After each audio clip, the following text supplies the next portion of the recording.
Hey friends. I I spent a good part of today working on a presentation. A good part of today. I really only spent about 2 hours today on it, but it felt like more work than I'd done in a long time. I The presentation is on improvisation for classical pianists, and I find myself as I it's so funny. I was standing in the shower after a day of other things mostly, but somewhere in the middle of it I did this work. And I had this thought. I imagined myself doing other presentations. It was almost like I imagined the spin-offs of this one. And we'll see how this one goes. I have no idea what is going to come of this, or if this venue, this context will feel like the right one, will feel like the one that's like, yes, this is the right place for me to express what I have to say, or if it'll, not feel like that. I don't know. But what I do know is the imperative to create a presentation like this, the fact that I'm doing it, is very right. And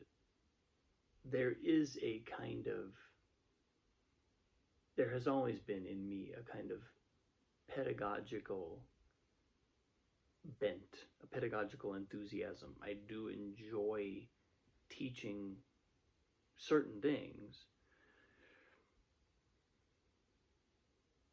And I feel like it's like it wakes up a side of me. I have a side of myself that it's almost like a performance. It's like a teaching performance. And when I think about the teachers that I've really resonated with over the years, that's exactly what they're like. That's what they're like. They're performers who are teaching. And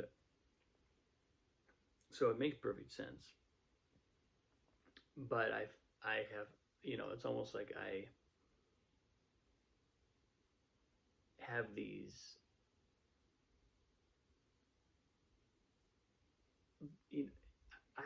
there are a handful of,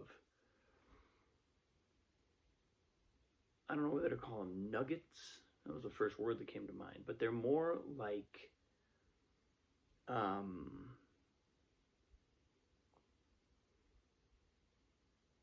not quite systems. I'll find it. I'll find the word. Stick with me.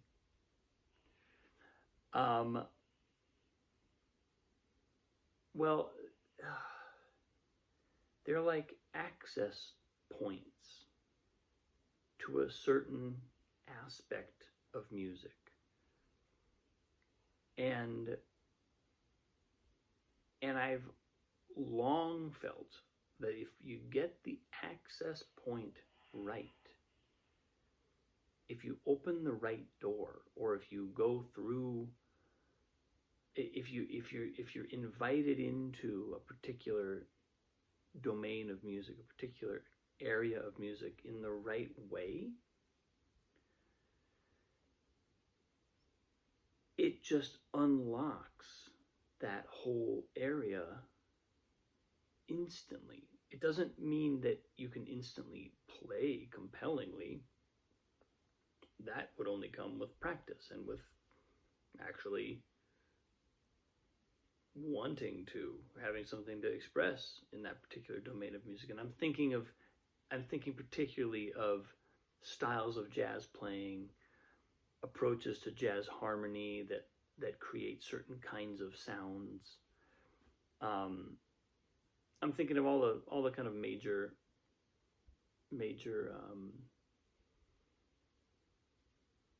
approaches that I have used in my own playing, my own development over the years. And and that have really meant something to me, that have kind of been that had an impact on me when I learned about them, and then really like became part. I practiced them enough for them to become part of my playing. And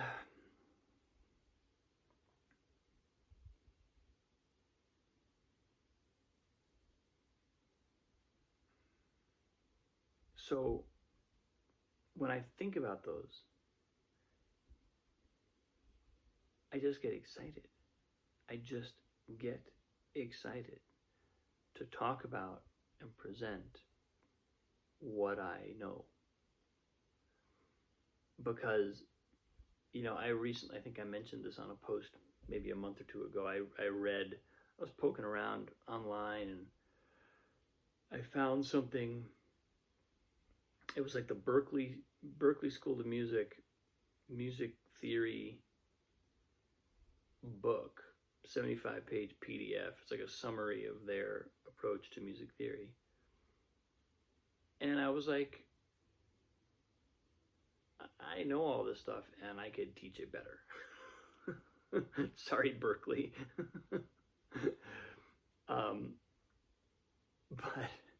But I was like, this is cool. And it's like they're doing all the right things. They've got a lot of the right elements in place. But I was like, but there are access points to each domain of music. Music theory has a lot of different dimensions to it. It's not just like, there's not just like calling some. I mean, music theory is a nameable thing. It's a coherent thing, but it's a vast thing. In the 4 semesters of college theory that you have to take in a conservatory, you barely scratch the tip of the iceberg. And a lot of it can seem impenetrable. A lot of it can seem irrelevant, especially if you're studying classical theory. It can seem like, why are we learning this? What does it do for my playing now, my understanding of music now? I happen to be a total classical theory nerd. I love classical music theory. But I will also say I didn't get enthusiastic about classical music theory until I had really gotten a stable and really good understanding of music theory from a jazz point of view.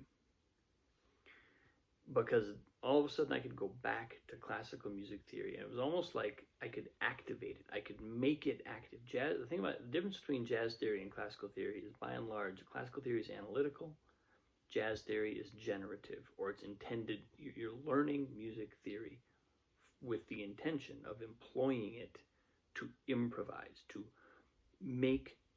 generate music in the flow of time spontaneously. So all of the elements of that understanding, of that theoretical approach, are designed to be plugged in as tools to do something. Whereas in classical theory, a lot of the way we do theory now, that's not the case. You can do really pretty deep and powerful music theory analysis using the classical approach, and you can do music theory. You can generate music, and you can compose music using that theory. It's just that it's cumbersome. It's more cumbersome. The jazz approach is way easier. And it wasn't but there are elements of the classical thing that I have really started to appreciate and love, but that I didn't really love until I could think about them the way a jazz musician thinks about them. Then all of a sudden, things like figured bass or 4-part writing became fascinating, and became, like 4-part counterpoint, is what I meant to say.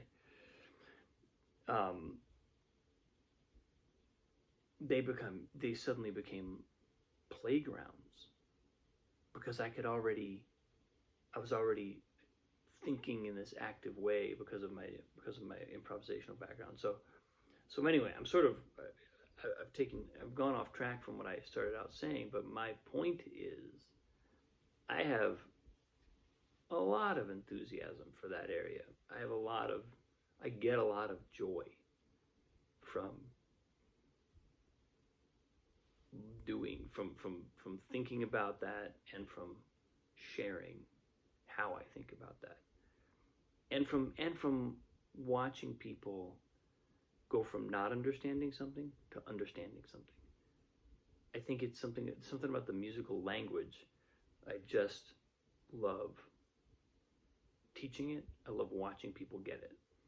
I love watching people take it on and become available to a kind of a deeper understanding of music. It's like they become more fluent in the language, and that expressive power just never fails to bring joy. So that's what I'm going for this weekend.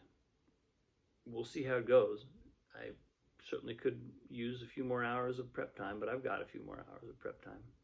But either way, I know I'm going to do something that I'm passionate about, that I have a certain amount of playfulness with.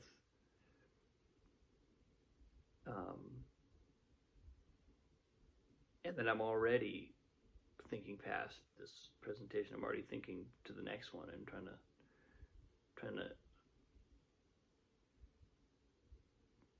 envision and potentially,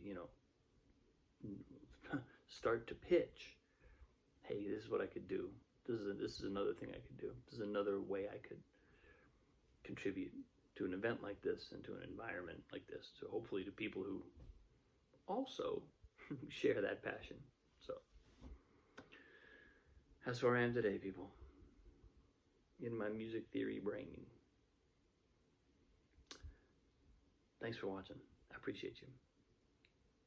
Have a wonderful day. I'll see you soon.